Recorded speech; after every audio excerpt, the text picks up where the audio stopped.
सतेज पाटील आपल्या सोबत आहेत, त्यांच्याशी आपण बातचीत करणार आहोत. सतेज जी, विरोधी पक्षनेत्यासाठी आज काँग्रेसचं शिष्टमंडळ जाणार आहे, काय सांगाल एकंदरीत? नाही, मागच्या अधिवेशनापासून चर्चा चालू आहे की राज्याच्या इतिहासामध्ये पहिल्यांदा दोन्ही सभागृहामध्ये विरोधी पक्षनेता नाहीये. तर सरकारला निवेदन पूर्वी देखील पत्र ऑफिशियली दिलेलं आहे. तर मला वाटतं सरकारनं हा निर्णय घ्यायला काही हरकत नाही असं मला वाटत नाही. दोन्ही सभागृहामध्ये विरोधी पक्षनेता नसताना कामकाज जे चालू ठेवलं जातं, यामध्ये सत्ताधारी म्हणत आहेत की संख्याबळ कमवा आणि विरोधी पक्षनेते मिळवा. मला वाटतं संख्याबळाचा विषयच नाही आहे. प्रवीण दरेकरजींना कदाचित कल्पना नसेल, कायद्यात कुठेही संख्याबळाची तरतूद त्या ठिकाणी नाही आहे. एक प्रेसिडेन्स आहे. मला वाटते काँग्रेसने एवढ्या वर्षात तो प्रेसिडेन्स पाळला होता. म्हणजे पलीकडे जाऊन त्या ठिकाणी उदाहरण आहेत. दिल्लीमध्ये आम आदमी पार्टीचे सत्ता आल्यानंतर भाजपचे 3 होते, त्यावेळी विरोधी पक्षनेता पद दिलं होता. म्हणून मला वाटते हा संख्याबळ वगैरे ही कारणं न सांगता एक लोकशाही अबाधित ठेवायची असेल राज्यातली, तर विरोधी पक्षनेता दोन्ही सभागृहामध्ये असणं हे अत्यंत गरजेचं असं मला वाटतं. नंदुरबारमधील सुरक्षित मातृत्वाच्या बाबतीत प्रश्न निर्माण झालाय, कारण का बाळंतपण हे अत्यंत भीषण पद्धतीत केलं जाते. ब्लेड, बाण अशा पद्धतीचा वापर केला जातोय आणि या योजनेसाठी सुरक्षित माता योजना पसरवण्यासाठी जवळपास 1.5 वर्षात 700 कोटी खर्च झाले, पण या गावांपर्यंत योजनाच ह्या पोहोचलेल्या नाही.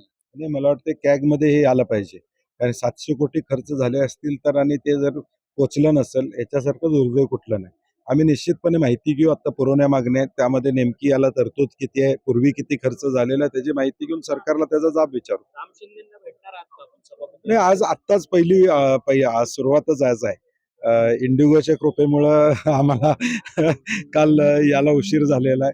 त्यामुळं आज सकाळी आम्ही बसू आणि तिन्ही पक्ष आणि आमचे घटक पक्ष यांच्याशी चर्चा करून निश्चितपणे ठरवू. आदित्य ठाकरे यांचं नाव विधानसभेच्या विरोधी मला वाटतं ह्या चर्चा ज्या चालू आहेत, दोन्ही पक्षाच्या वतीनं नावं देण्यात आलेली आहेत अधिकृतपणे. म्हणून मला वाटतं ह्या चर्चा कुठं त्यात तथ्य आहे असं मला तरी सध्या वाटत नाही. परंतु शिवसेना पक्षाचं धोरण त्यांचं काय हे मी सांगणं संयुक्तिक राहणार. विरोधी पक्षातल्या आमदारांना इंडिगोचा फटका बसला, परंतु सत्ताधारी पक्षातले काही आमदार चार्टर्ड आले. सत्ताधारी पक्षाला कोण विचारत नाही, त्यामुळे सत्ताधारी पक्ष चार्टर्ड येऊ शकतात. विरोधी पक्षाने काल शेवटी आम्हाला विमान मिळालं इंडिगो आणि मग काल संध्याकाळी मी पोहोचू शकलो. परंतु इंडिगोवर देखील केंद्र शासनाचं फेल्युअर आहे की यांना जे रूट्स दिले ते रूट्स कोणी दिले. एअरपोर्ट डीजीसी आणि हे अथॉरिटी त्यांना रूट्स देतात. बुकिंग त्यांनी घेतलं, अजून देखील ते बुकिंग कॅन्सल झालेलं सांगत नाहीत. म्हणजे किती त्यांचा वरदास्त सरकारमध्ये आहे की एक नोटीस काढलेल्याचं नाटक सरकारनं केलेलं आहे, बाकी काय नाही. आज देखील ते पुढचे बुकिंग घेत आहेत. संध्याकाळपर्यंत लोकांना सांगत नाहीत की आजचं बुकिंग कॅन्सल झालं. तुमच्याकडे 15-15 दिवस आधी बुकिंग केलं असेल, त्यांना मेसेज पाठवून ते रद्द झाले म्हणून. साधा विषय. सरकारमधील आमदार असलेले धनंजय मुंडे यांच्यावरती मनोज जरांगे पाटलांनी गंभीर आरोप केलाय की मला मारण्यासाठी 2.5 कोटी रुपयांची सुपारी त्यांनी दिली आणि याची सगळी चौकशी झाली पाहिजे.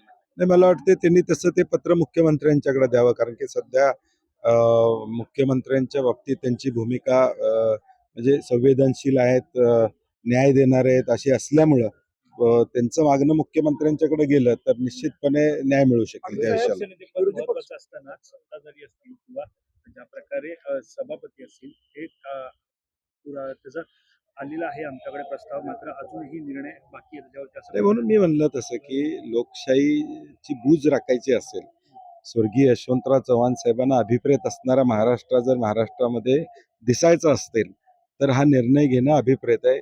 किमान अजितदादांनी तरी मुख्यमंत्र्यांना समजावून सांगा. म्हणून पुण्यात आमेडियावरून प्रचंड मोठी चर्चा सुरू आहे, गदारोळ सुरू आहे, चौकशी सुरू आहे. त्याच्यामध्ये अटक झाल्यात, रजिस्टर अटक झाले.